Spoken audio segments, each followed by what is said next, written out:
حاضرین اور ناظرین کرام، السلام علیکم ورحمۃ اللہ وبرکاتہ۔ درس قرآن کے سلسلے میں حاضر ہیں۔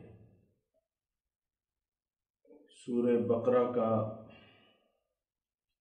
مطالعہ ہم کر رہے ہیں۔ آج کا سبق آیت نمبر 17 سے شروع کریں گے۔ اعوذ باللہ من الشیطان الرجیم، بسم اللہ الرحمن الرحیم۔ مثلهم كمثل الذي استوقد نارا فلما أضاءت ما حوله ذهب الله بنورهم وتركهم في ظلمات لا يبصرون صم بكم عمي فهم لا يرجعون أو كصيب من السماء فيه ظلمات ورعد وبرق يجعلون أصابعهم في آذانهم من الصواعق حذر الموت والله محيط بالكافرين يكاد البرق يخطف أبصارهم كلما أضاء لهم مشوا فيه وإذا أظلم عليهم قاموا ولو شاء الله لذهب بسمعهم وأبصارهم إن الله على كل شيء قدير۔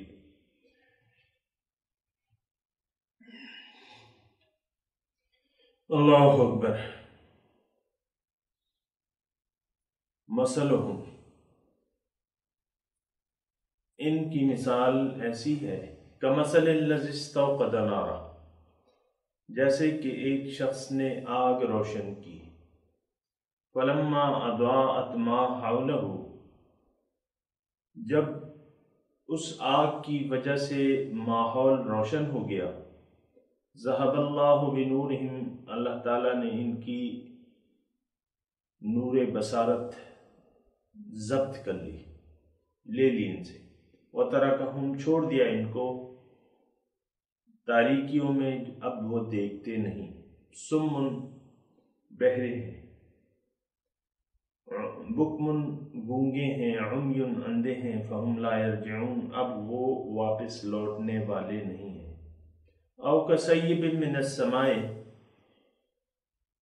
یا ان کی مثال اس شخص کی سی ہے جو چل رہا ہے بارش میں، بارش ہو رہی ہے موسلا دھار، فیہ ظلمات، اندھیری رات ہے، اندھیرے ہیں، ورعد، اس میں کڑک ہے، وبرق، اور بجلی ہے، یجعلون اصابعہم فی آذانہم، وہ اپنے کانوں میں انگلیاں دے دیتے ہیں کڑک کی وجہ سے، موت کے ڈر سے۔ واللہ محیط بالکافرین، اللہ تعالیٰ کے تو گھیرے میں ہے کافر۔ یکاد البرق، قریب ہے کہ وہ چمک جو ہے ان کی بصارت زائل کر دے، کلما اضاء لہم، جب بھی روشنی ہوتی ہے، چمک ہوتی ہے، مشوا فیہ، وہ اس میں چل لیتے ہیں، وَإِذَا أَظْلَمَ عَلَيْهِمْ، اور جب چمک نہیں ہوتی وہ قاموا، کھڑے کے کھڑے رہ جاتے ہیں، وَلَوْ شَاءَ اللَّهُ لَذَهَبَ بِسَمْعِهِمْ، اگر اللہ تعالیٰ چاہتا تو ان کی جو موجودہ سماعت ہے اور بصارت ہے وہ بھی لے لیتا، کیونکہ اللہ تعالیٰ تو ہر چیز پر قادر ہے۔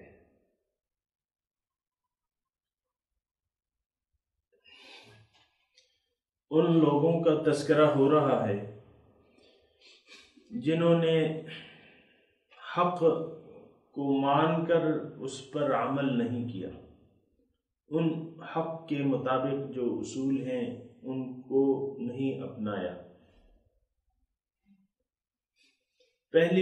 آج کے ہم نے سبق میں دو قسم کے گروہوں کا ذکر ہو رہا ہے۔ ایک مختصر طور پہ میں آپ کو بتا دوں، یہ مثلہم کمثل الذی استوقد نارا، اس کے مصداق جو تھے زیادہ تر مدینے کے یہود تھے، اور یہ جو دوسری وہ ہے وہ او کصیب من السماء، اس کے مخاطب زیادہ تر وہ لوگ ہیں جو ایمان تو لے آئے ہیں لیکن ایمان ان کے دل میں داخل نہیں ہوا ہے، ان کے بارے میں یہ مضامین ہیں۔ تو پہلی آیت کا ہم مطالعہ کرتے ہیں۔ مثلہم کمثل الذی استوقد نارا، ان کی مثال اس شخص کی سی ہے جس نے آگ جلائی۔ یہاں آگ جلانے والے شخص سے مراد جو ہے حضور صلی اللہ علیہ وسلم کی ذات ہے، اور آگ ظاہر ہے کہ روشنی کرتی ہے، آگ سے روشنی ہوتی ہے اور روشنی سے ماحول روشن ہو جاتا ہے۔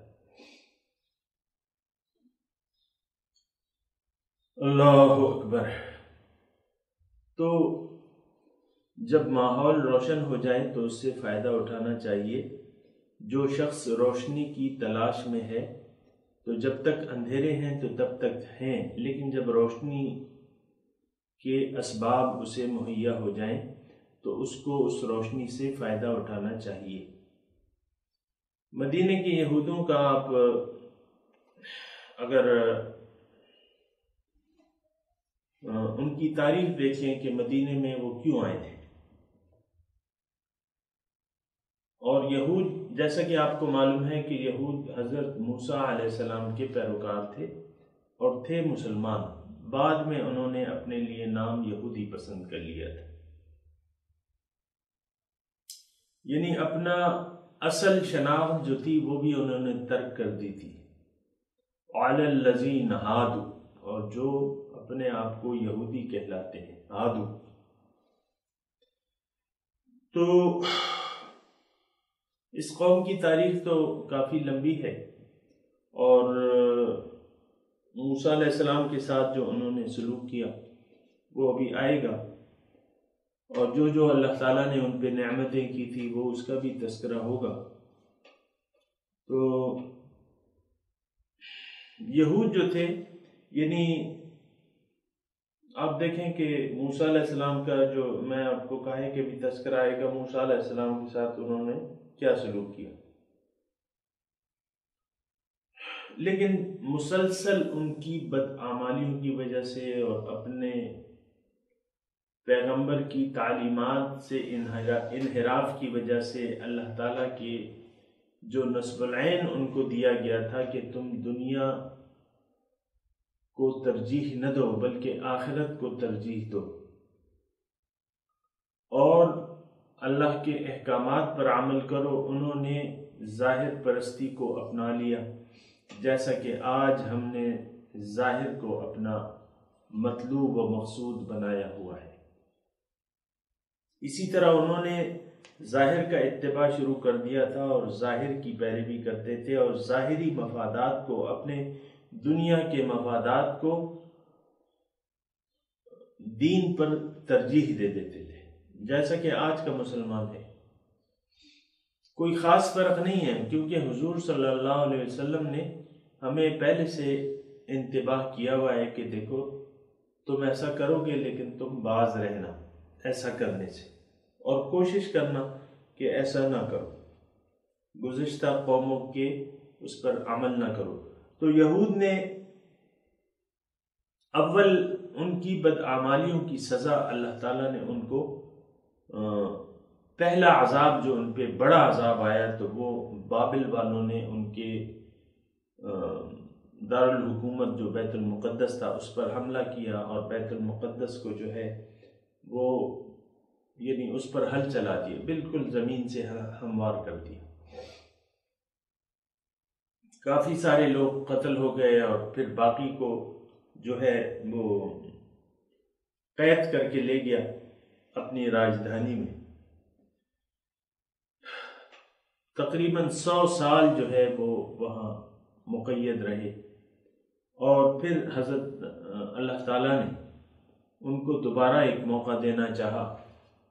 تو قرآن میں ابھی تذکرہ آئے گا سورہ بقرہ میں کہ اللہ تعالیٰ نے حضرت عزیر علیہ السلام کو حکم دیا کہ تم اس بستی کو دوبارہ زندہ کرو،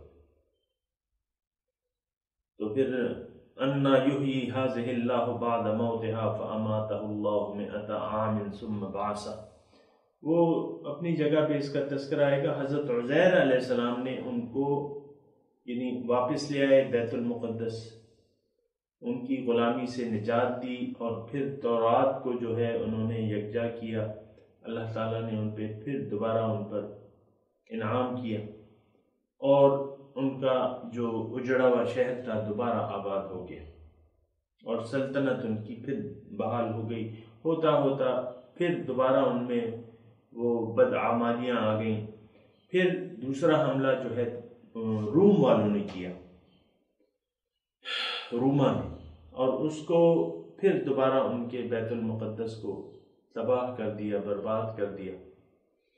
اور تو یہ اب مایوس ہو گئے، جب سب ان کی سلطنت ختم ہو گئی تو یہ مایوس ہو گئے۔ تو پھر یہ ہوا کہ چونکہ ان کی کتابوں میں حضور صلی اللہ علیہ وسلم کا تذکرہ تھا کہ ایک نبی آخر الزمان آنے والا ہے، ہر نبی نے اپنے یعنی اپنی امت کو خوشخبری دی ہے حضور صلی اللہ علیہ وسلم کے آنے کی، تو ان کی کتابوں میں وہ تمام نشانیاں موجود تھیں نبی آخر الزمان کی، کہ وہ آئیں گے اور ان کی ہجرت کی جگہ جو ہے وہ مدینہ ہوگی، اور وہ اپنے مخالفوں پہ فتح پائیں گے۔ اس خیال سے کہ یہ نبی آنے والا ہے، نبی آخر الزمان، تو انہوں نے ہجرت کر لی، کافی ساری تعداد نے ان کی ہجرت کر لی، اور مدینے جو حضور صلی اللہ علیہ وسلم کی ہجرت کی جگہ تھی وہاں آ کے یہ آباد ہو گئے۔ 3 مشہور قبیلے تھے اس وقت یہودیوں کے، بنو قنقاع، بنو نذیر اور بنو قریظہ۔ یہ 3 قبیلے جو ہیں وہ مدینے میں آ کے آباد ہو گئے، اور انتظار میں تھے کہ کب وہ نبی آخر الزمان آئے گا اور ہم اس پر ایمان لائیں گے اور اپنے دشمنوں پر فتح پائیں گے۔ اس لحاظ سے وہ مدینے آئے تھے یہودی، یہ نوٹ کر لیں، اور انتظار میں تھے حضور صلی اللہ علیہ وسلم کی آمد کے، ان کی رسالت کے، بعثت کے انتظار میں تھے۔ تو جب حضور صلی اللہ علیہ وسلم تشریف لائے تو اس وقت حالات حاضرین کرام ایسے تھے کہ ان کو رہتے رہتے ایک زمانہ بیت گیا تھا مدینے میں۔ تو چونکہ یہ تو یعنی اہل کتاب تھے، اور مدینے کی مقامی آبادی جو تھی وہ تو یعنی کوئی پیغمبر نہیں آیا تھا ان کے پاس، تو ان کی ایک اجارہ داری قائم ہو گئی تھی، اور یہ ایک مذہبی اجارہ داری رکھتے تھے، یعنی جو بھی مطلب آپ جس طرح آج دیکھ لیں کہ مسلمانوں میں ایسے مطلب ہیں جنہوں نے دین کو پیشہ بنا لیا ہے، اپنا دین کو پیشہ بنا لیا ہے، اور آپ اخباروں میں اشتہارات بھی دیکھتے ہوں گے کہ قرآنی آیات سے آپ کے مسائل کا حل ڈھونڈا جاتا ہے۔ تو وہ پیسہ کمانے کا ذریعہ انہوں نے یعنی دین کو پیسہ کمانے کا ذریعہ بنا لیا تھا اس وقت، جس طرح کہ آج بعض لوگوں نے بنا لیا، دین کو پیسہ کمانے کا ذریعہ بنا لیا ہے۔ تو یہ حالات تھے حاضرین کرام۔ تو ان کی ایک، جیسا کہ میں نے کہا، ایک منوپلی قائم ہو گئی تھی اور اجارہ داری تھی، اور ان کی ایک حیثیت بن گئی تھی معاشرے میں۔ مقامی لوگ ان کی ایک حیثیت سے عزت کرتے تھے کہ یہ اہل کتاب ہیں اور پیغمبروں کی اولاد ہے، اور ان کو ایک حیثیت دیتے تھے۔ تو اب یہ ہے نا کہ دنیا کے، یہ تو پرانے دنیا کے بیمار تھے، دنیا کی بیماری، دنیا کی محبت کی بیماری تو پرانی تھی۔ یہاں ایک بات آپ نوٹ کر لیں عزیزان گرامی، وہ یہ ہے کہ دنیا کی لالچ وہ تمام برائیوں کی جڑ ہے۔ حضور صلی اللہ علیہ وسلم کے ارشاد کا مفہوم ہے، حب الدنیا رأس کل خطیہ، دنیا کی محبت تمام برائیوں کی جڑ ہے۔ اور محبت دنیا میں پھر انسان جب آتا ہے اور یہ اس کے دل میں راسخ ہو جاتی ہے تو پھر کوئی چیز اس کے سامنے اثر نہیں کرتی۔ کوئی چیز یعنی حق کی کوئی چیز یا اس کے مفادات کے خلاف جو بھی بات ہوتی ہے وہ اسے رد کر دیتا ہے آسانی سے۔ کیوں؟ کہ یہ اس کے مفاد کے خلاف ہے۔ یہ ایک بات جو ہے سامعین کرام نوٹ کرنے کی ہے کہ دنیا کی محبت اگر دل میں رچ بس جائے اور انسان ظاہر کا طالب بن جائے، صرف ظاہر کا طالب بن جائے، آخرت اللہ یہ اس کا محبوب نہ ہو، مطلوب نہ ہو، اور دنیا کی محبت اس کے دل میں رچ جائے، تو پھر کیا ہوتا ہے کہ پھر انجام اس کا بڑا خطرناک ہوتا ہے۔ پھر کوئی چیز جو ہے اس پر اثر نہیں کرتی، یعنی یہ تو دنیا اس کا خدا بن جاتی ہے، دنیا اس کی ترجیح نمبر 1 بن جاتی ہے۔ دنیاوی جاہ، مال و متاع جو ہے اور جو حیثیت ہے اور دنیاوی جو فوائد ہیں اس کے مطلوب بن جاتے ہیں، تو پھر آپ دیکھیں کہ کیا ہوتا ہے۔ اور یہ اکیلے یہود کی بات نہیں ہے کہ وہ یہود تھے تو انہوں نے ایسا کیا، نہیں، تھوڑا سا ٹھنڈے دل سے آپ یہ میری بات سن لیں۔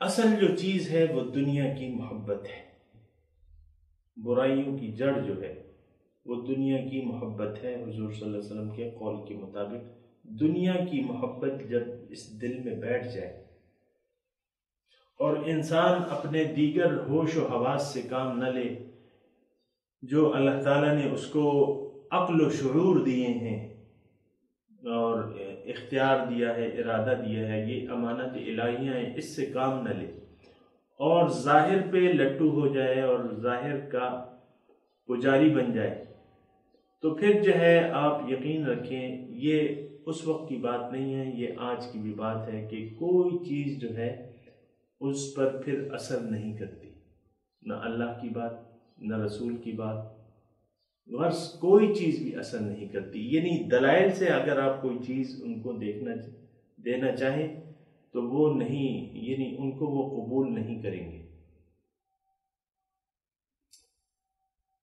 اب اللہ تعالیٰ نے بھی مثالیں دی ہیں اس کی، یعنی بنی اسرائیل کی جو کرتوت تھے وہ اللہ تعالیٰ نے بتائے، میں نے آپ کو کہہ دیا وہ ہمارے لیے بتائے۔ اب میری اس بات کے تناظر میں چند واقعات میں آپ کو بتاتا ہوں کہ انہوں نے یعنی کیا کیا تھا، یعنی بنی اسرائیل تقریباً 12 لاکھ تھے۔ ان کی تاریخ تو آپ کو معلوم ہے کہ یوسف علیہ السلام تھے، یوسف علیہ السلام پھر مصر میں آ گئے، بادشاہ بن گئے، اپنے خاندان کو لے آئے، 12 بھائی تھے، پھر 12 قبیلے بن گئے، ہوتے ہوتے ان کی تعداد بڑھتی رہی، وہ مصر کی حکومت پر قابض ہو گئے اور کافی عرصہ انہوں نے مصر پر حکمرانی کی۔ لیکن جب ان کے اعمال جو ہیں وہ خراب ہو گئے تو مقامی لوگ جو قبطی تھے انہوں نے تحریک کے ذریعے ان کو مغلوب کر لیا اور خود غالب آ گئے۔ پھر ان کی تعداد جو تھی وہ 12 سے 12 لاکھ بن گئی، یعنی ہجرت کے وقت جب یہ موسیٰ علیہ السلام کے ساتھ ہجرت کر رہے تھے تو 12 لاکھ ان کی تعداد تھی۔ تو حاضرین کرام پھر دیکھیں موسیٰ علیہ السلام نے تقریباً 30 سال فرعون کے ساتھ مصر میں گزارے اور وہ معجزات دکھائے جو کہ یہ بھی دیکھتے رہے، مختلف معجزات، موسیٰ علیہ السلام پیغمبر بن کے آئے، لیکن یہ ہے کہ چند لوگ ہی ان پر صحیح ایمان لائے تھے، باقی تو برائے نام پرانے مسلمان تھے، جس طرح کہ ہم پرانے مسلمان ہیں اسی طرح وہ بھی تھے۔ تو یہ بات جو ہے قرآن پاک، یعنی اللہ تعالیٰ پھر بھی ان کے ایمان کو رد نہیں کرتا، یعنی ان کو اللہ تعالیٰ نے چاہا کہ ان کو وَنُرِيدُ أَن نَّمُنَّ عَلَى الَّذِينَ اسْتُضْعِفُوا فِي الْأَرْضِ، میں نے چاہا کہ جو ضعیف جانے جاتے ہیں زمین میں ان کو میں اختیار دوں، اقتدار دوں۔ تو بہرحال وہ تو پھر اللہ تعالیٰ کے ایک منشا تھی، تو اس کے تحت پھر موسیٰ علیہ السلام کو بھیجا، انہوں نے فرعون کے ساتھ مقابلہ کیا اور غالب آ گئے۔ پھر قوم کو لے کے انہوں نے ہجرت کی، ہجرت کے بعد جو ہے فرعون ان کے سامنے جو ہے یہ تمام دیکھیں معجزات، سمندر میں 12 سمندر نے راستہ دے دیا، دیواریں بن گئی، پانی کی دیواریں، بیچ میں خشک راستہ تھا، یہ پار ہو گئے، فرعون ان کے سامنے غرق ہو گئے۔ یہ کوئی کم بات تو نہیں تھی۔ اب صرف ان چیزوں میں آپ کو یہ بات یاد دلانا چاہ رہا ہوں کہ حب دنیا جو ہے وہ جب ایک انسان کے دل میں رچ بس جائے اور وہ ظاہر کا پجاری ہو، تو پھر وہ معجزات دیکھ کر بھی اپنی روش نہیں بدلتے۔ یہ تمام معجزات انہوں نے دیکھے تھے، یعنی فرعون تقریباً 9 معجزات اللہ تعالیٰ نے اس کے علاوہ موسیٰ علیہ السلام کو دیے تھے۔ پانی خون بن جاتا تھا، میڈک تھے اور جوئیں تھی، تو یہ تمام قرآن میں اس کی تفصیل موجود ہے۔ یہ سارے معجزات وہ دیکھتے رہے، لیکن دیکھیں ان کے یعنی ایمان میں فرق نہیں آیا۔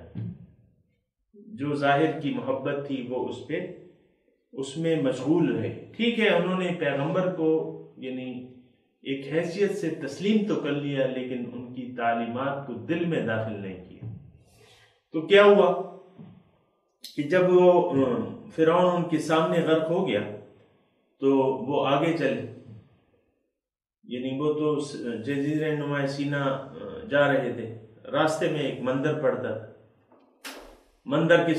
مندر میں جو ہے کچھ پجاری بیٹھے ہوئے تھے اور بتوں کی عبادت کر رہے تھے۔ تو چونکہ پرانی ذہنیت کے مالک تھے تو موسیٰ علیہ السلام سے کہنے لگے کہ اجعل لنا الہا کما لہم آلہہ، اے موسیٰ ہمارے لیے بھی ایسی خدا بنا دے جیسے کہ یہ دیکھو کتنے اچھے لگ رہے ہیں۔ تو بہرحال یہ مثال کے طور پہ صرف وہ بات کہ دنیا دل میں دنیا ہو تو پھر پیغمبر اور معجزات کوئی چیز بھی آپ پہ اثر نہیں کرتی۔ پھر آپ دیکھیں موسیٰ علیہ السلام جب کتاب لینے گئے، تورات لینے گئے، پیچھے جو ہے یہ سونے کے بچھڑے کی عبادت کرنے لگے۔ اللہ اکبر۔ تو سوچنے کی بات ہے کہ یہ آخر کیوں کر رہے ہیں؟ پھر جو ہے پیغمبر کے احکامات کی صاف خلاف ورزی۔ پیغمبر سے انہوں نے مطالبہ کیا کہ ہمیں یہ چاہیے وہ چاہیے، پیغمبر نے کہا چلو اس شہر کو لے لیتے ہیں، فَإِنَّ لَكُمْ مَا سَأَلْتُمْ، وہاں جو ہے جو مانگ رہے ہو ادھر ہے۔ لیکن وہاں ایک قوم تھی تو انہوں نے کہا قَالُوا يَا مُوسَىٰ إِنَّ فِيهَا قَوْمًا جَبَّارِينَ، اے موسیٰ ہم تو ان سے نہیں لڑ سکتے، وہ تو بڑی جبار ظالم قوم ہے، طاقتور قوم ہے۔ بہرحال پیغمبر کے حکم سے صاف انکار کر دیا۔ اذهب انت وربك فقاتلا انا هاهنا قاعدون، تو اے موسیٰ تو اور تیرا رب چلے جائیں، لڑیں، فتح کر لیں، جب آپ فتح کر لیں گے ہم اس میں آ جائیں گے۔ یہ میں تھوڑی سی آپ کو مثال دے رہا ہوں کہ پیغمبر کی معجزات، اس کی تعلیمات اس قوم بالکل اثر نہیں کیا۔ تقریباً آج وہی صورتحال ہے۔ پیغمبر اللہ کے رسول ہم میں موجود ہے، اللہ کی کتاب ہم میں موجود ہے، اللہ کے پیغمبر کے معجزات ہم پڑھتے ہیں، مزے لے لے کر ہمارے واعظین ہم کو سناتے ہیں۔ وہ معجزات ظاہر ہے کہ وہ معجزات مستند ہیں، ان سے صادر ہوئے ہیں۔ تھوڑا کھانا جو ہے وہ بہت ہو گیا مثال کے طور پر، اور ان کی زندگی بہرحال تو خود ہی ایک معجزہ ہے، ان کا وجود ایک معجزہ ہے۔ تو معجزے، ان کے معجزے، ان کا وجود، اللہ تعالیٰ کا کلام ہم میں موجود ہے، اللہ کا کلام ہم میں موجود ہے، جس میں کوئی فرق نہیں آیا آج تک، یہ سب ہم میں موجود ہیں، دین اپنی صحیح صورت میں موجود ہے۔ لیکن آپ دیکھیں ان سب کو ہم نے آج مسلمان قوم نے ان ساری حقیقتوں کو ایک داؤ پر لگا دیا ہے۔ وہ داؤ کیا ہے؟ دنیا کا مفاد۔ دنیا کا مفاد پہ ضرب آتی ہے تو نہ اللہ کا حکم ہے، نہ رسول کی طریقے ہیں، نہ قرآن کے احکامات ہیں۔ ایک داؤ پہ آج ہم نے لگا دیے ہیں، اور وہ داؤ کیا ہے کہ اپنا مفاد۔ ہمارے مفاد پہ ضرب پڑتی ہے تو کوئی چیز ہم نہیں ماننے کو تیار نہیں ہے۔ سوچنے کی بات ہے، اور اس میں ناراض ہونے کی بھی ضرورت نہیں ہے، اور سوچنے کی بات ہے کہ آیا ایسا ہم کر رہے ہیں کہ نہیں۔ اس کی وجہ میں نے آپ کو بتا دی کہ دل میں محبت دنیا جو ہے وہ راسخ ہو چکی ہے۔ ظاہری چیزوں کے ہم لٹو ہو چکے ہیں اور ان پہ عاشق ہوتے ہیں، ظاہر ہی ہمارا مطلوب و مقصود ہے۔ اللہ اکبر۔ تو بات یہ ہے کہ یہ سوچنے کی بات ہے۔ تو آج کا جو ہم سبق پڑھ رہے ہیں اس میں یہ ہے کہ مثلہم کمثل الذی استوقد نارا، ان کی مثال اس شخص کی سی ہے کہ ایک شخص نے آگ جلائی، استوقد نارا، آگ جلائی، فلما اضاءت ما حولہ، جب روشن ہو گیا سارا ماحول، یعنی حق واضح ہو گیا، یہ اللہ تعالیٰ کے رسول ہیں، یہ اللہ کا کلام ہے، یہ بالکل واضح ہو گیا۔ فلما جاءہم ما عرفوا کفروا بہ، یہود کے بارے میں یہ آیت آئی ہے کہ جب آیا ان کے پاس جو انہوں نے پہچان لیا، کفروا بہ، انہوں نے اس سے انکار کر دیا۔ تو پھر جو ایسا انکار کرتا ہے پھر اللہ تعالیٰ کی لعنت ہوتی ہے۔ فلعنۃ اللہ علی الکافرین، اللہ کی لعنت ہے کافروں پہ۔ تقریباً یہی صورتحال جو ہے حاضرین ایسی آج بھی ہے، ہر چیز واضح ہے، قرآن اللہ کا کلام ہم میں موجود ہے۔ قرآن کیا ہے؟ یہ تو صرف تلاوت کے لیے نہیں آیا، یہ تو صرف چومنے کے لیے نہیں آیا، یہ تو صرف حلف اور قسموں کے لیے نہیں آیا۔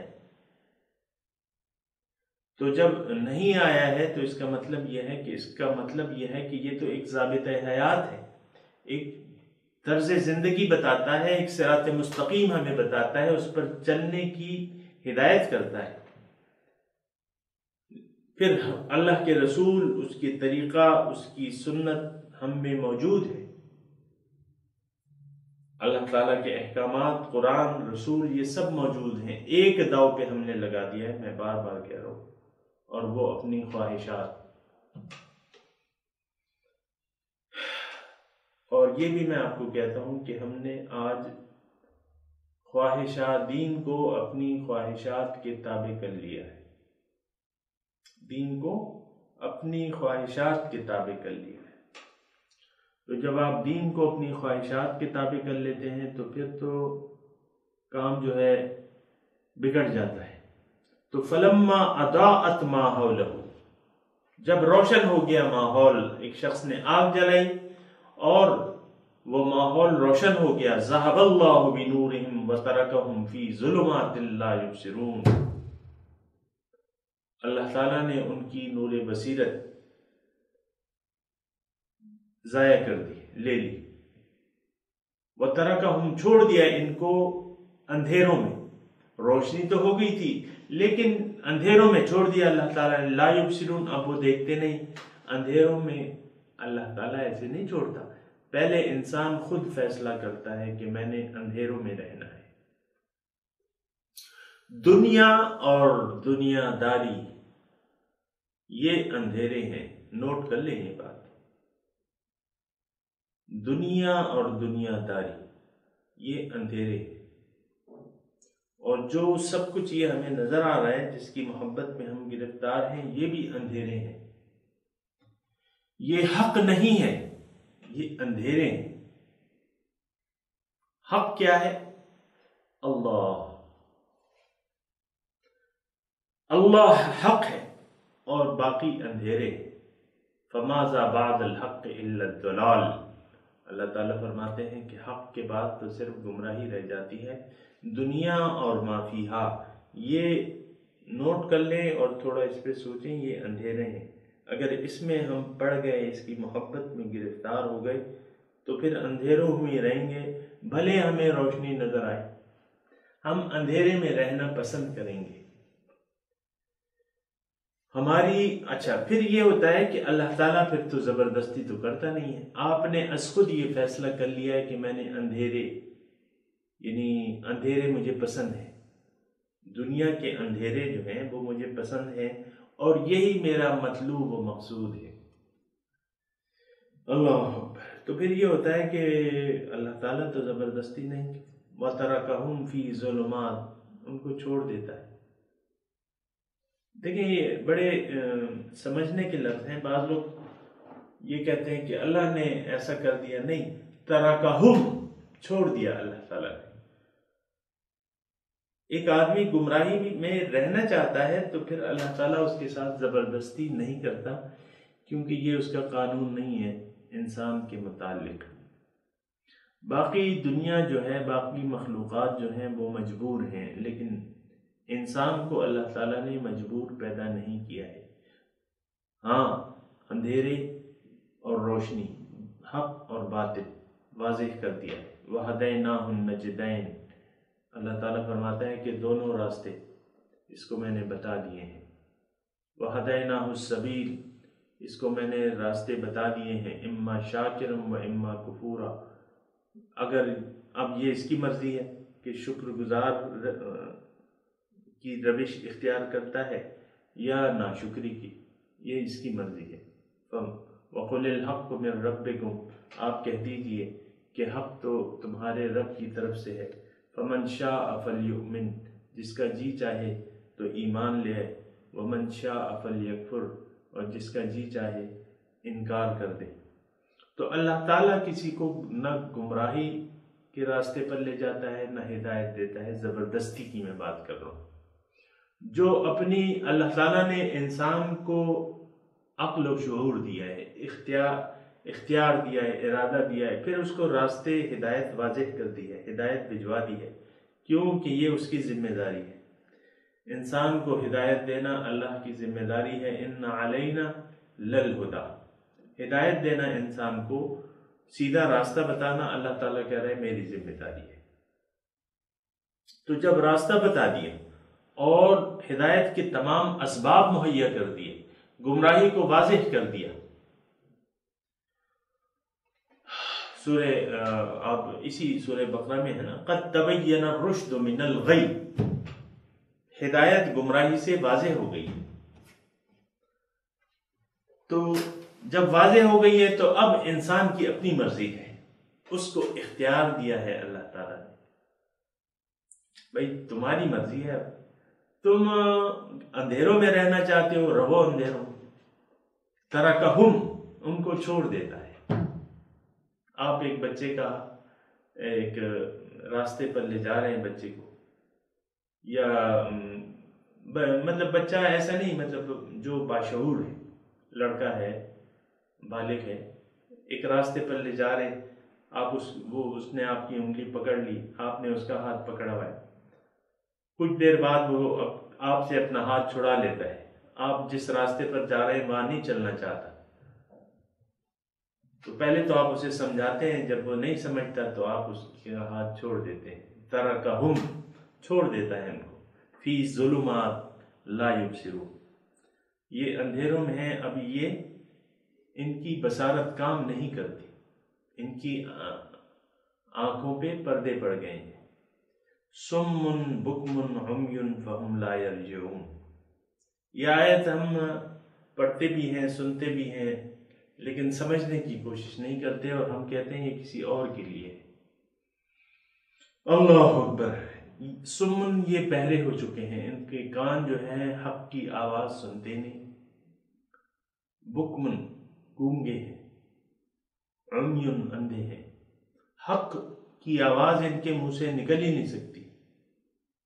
عمیٌ اندھے ہیں، ان کو حق نظر ہی نہیں آ رہا، باوجود ہے کہ حق موجود ہے، روشنی موجود ہے، حق نظر آ رہا ہے، ان کو نظر نہیں آ رہا، کیوں کہ انہوں نے از خود گمراہی کا راستہ اپنے لیے پسند کر لیا ہے۔ تو اب یہ حق کے بارے میں جو ہے بہرے ہیں، گونگے ہیں اور اندھے ہیں۔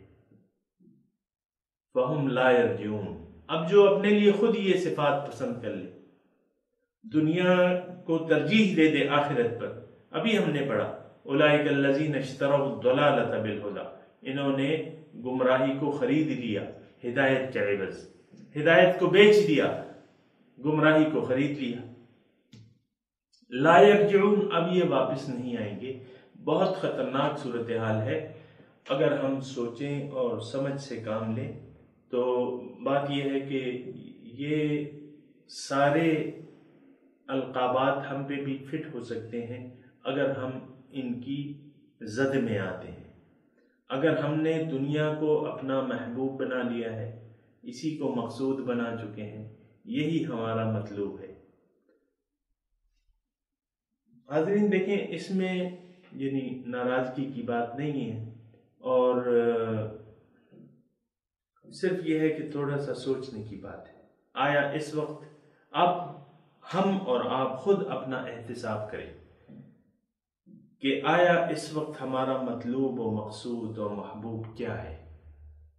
اللہ ہے، الہ واحد ہے، کہ نہیں ہم یہ ظاہر جو ہے، ظاہر سے میں سب سے پہلے آپ اپنے ظاہر کا خیال رکھتے ہیں، پھر اپنے یعنی بیوی ہے، بچے ہیں، گھر ہے، کاروبار ہے اور تجارت ہے، نوکری ہے، یہ سارا جو ہے ساری توجہ آپ کی اس طرف ہے۔ میں یہ نہیں کہہ رہا کہ یہ سب کچھ چھوڑ دینا چاہیے، کیونکہ اسلام میں رہبانیت تو نہیں ہے۔ اتنا ہوتا ہے کہ یہ تو ضروریات ہیں، یعنی دیکھیں کھانا پینا رہنا پہننا یہ سب ہماری ضروریات ہیں، لیکن اس کو ہم نے مقاصد بنا لیا ہے۔ اچھے سے اچھا کپڑا پہننا، ٹھیک ہے، اچھے سے اچھا کھانے کی کوشش کرنا، چٹخارے لینا، پھر اچھا پوش سوسائٹی، یعنی وہ دیکھیں خواہشات تو ہوتی ہیں کہ پوش سوسائٹی میں رہنا، اچھے علاقوں میں رہنا، اچھے گھروں میں رہنا، اچھے کھانے کھانا، اچھے پہناوے پہننا، اچھے بیوی بچے، یہ سب ہماری خواہشات، یعنی ضروریات کو ہم نے خواہشات اور مقاصد بنا دیا ہے، یعنی ہماری خواہشات محدود ہو گئی ہیں اس ظاہر دنیا تک۔ تو سوچنے کی بات ہے۔ اللہ تعالیٰ اس میں ایک الفاظ فرما رہے ہیں فَهُمْ لَا يَرْجِعُونَ، اب یہ واپس لوٹنے والے نہیں ہیں، یعنی ہدایت کی طرف یا حق کی طرف دیکھنے والے اب یہ نہیں ہیں، حق کی بات سننے والے نہیں ہیں، حق کی بات کہنے والے نہیں۔ آپ دیکھیں کتنے لوگ ہم میں موجود ہیں جو حق کی بات کہنے کو، پہلے تو وہ خود ان کی سمجھ بھی نہیں آتی کہ حق کیا ہے، حق کی بات کیا ہے۔ ہاں ان کو سمجھ میں آتی ہے کہ بھئی فلانی جگہ فلانے کاروبار میں بڑا فائدہ ہے، وہ شروع کرتے ہیں، چلو وہ شروع کرتے ہیں، وہ بزنس شروع کرتے ہیں، ہاں وہ نوکری شروع کرتے ہیں۔ آپ دیکھیں آج کل یہ ٹیلی ویژن کے جو اینکر ہیں ان کو خرید لیا جاتا ہے، ایک چینل ان کی بولی لگا دیتا ہے تو وہ سب کچھ چھوڑ چھاڑ کے دوسرے چینل پہ چلے جاتے ہیں۔ کیا؟ صرف پیسہ، اور تو کچھ بھی نہیں ہے، پیسہ ہی مطلوب ہے۔ تو انسان جو ہے بک رہا ہے آج کل، اپنے آپ کو بیچ رہا ہے، اپنی صلاحیتوں کو بیچ رہا ہے اور پھر خرید رہا ہے۔ اس سے کیا دنیاوی زیادہ پیسہ جو دے بس اس پہ اپنے آپ کو بیچ دیتا ہے، پھر وہ جو دھن حاصل ہوتا ہے اس سے یہ کہتا ہے کہ میں کچھ خوشحالی آ جائے گی۔ تو بات یہ ہے تھوڑا سا اس پہ سوچنا چاہیے کہ یہ آیت جو ہے کس کے لیے ہے۔ سمن بکمن عمیٌ، یہ جو ہے بہرے ہیں، گونگے ہیں اور اندھے ہیں، حق کو دیکھ نہیں سک رہے۔ آج کا انسان حق کو دیکھ رہا ہے؟ نہیں۔ اول تو اس کو دکھانے والے انسان، ان انسانوں کی قلت ہے جو ہیں وہ ان کو دیکھنے کی، ان کے پاس آنے کی، اللہ تعالیٰ تو فرما رہا ہے کہ تم سچوں کی معیت اختیار کر لو، سچوں کونوا مع الصادقین۔ لیکن حق کو، اہل حق کو دیکھنے پر کون راضی ہوتا ہے؟ ہاں، اہل حق کو ہم دیکھتے ہیں، لیکن ان کے پاس جا کے کیا دعا کرواتے ہیں؟ دعا کیجیے میرا کاروبار خراب ہو رہا ہے، مندہ ہو رہا ہے، دعا کیجیے میرا بیٹا نہیں ہے، میری اولاد نہیں ہے، دعا کیجیے۔ وہی دنیا جو رذیل دنیا ہے، جو ملعون دنیا ہے، اس کی خواہشات لے کے اہل حق کے پاس جاتے ہیں۔ آپ مزارات پہ جانے والوں کو دیکھ لیں، کیا دعائیں مانگتے ہیں۔ ایون حضور صلی اللہ علیہ وسلم کے روضے پہ کھڑے ہو کے آپ دیکھیں کیا دعائیں مانگی جاتی ہیں۔ بیت اللہ شریف کے سامنے کھڑے ہو کے کیا دعائیں، یا اللہ میرے والدین کو ایسا کرو اور ایسا کرو فلاں۔ جو یہاں سے حج پہ جاتا ہے ایک ایک کہتا ہے یار میرے لیے اولاد کی دعا کرنا، میرے لیے یہ دعا کرنا، میرے کاروبار کی۔ بس یہ ساری دیکھیں دنیا ہی ہمارا مطلوب و مقصود بن چکی ہے، ساری دعائیں اس کے لیے۔ تھوڑا سا سوچنا چاہیے اور سمجھنا چاہیے۔ تو سمن بکمن عمی فہم لا یرجعون، یہ بہرے ہیں، گونگے ہیں، اندھے ہیں۔ ضرور یہ سوچنا چاہیے کہ یہ کون لوگ ہیں؟ آیا بس وہ مدینے میں اس وقت تھے کہ اب بھی ہیں ایسے لوگ؟ فہم لا یرجعون، اب یہ واپس نہیں آئیں گے ہدایت کی طرف۔ کوشش یہ کرنی چاہیے کہ ایسا نہ ہو کہ وہ صفات ہم میں پیدا ہو جائیں جیسے کہ یہ قرآن بیان کر رہا ہے، اور سوچنا چاہیے کہ ان آیات کا مصداق ہم تو نہیں۔ وآخر دعوانا ان الحمد للہ رب العالمین، والسلام علیکم ورحمۃ اللہ وبرکاتہ۔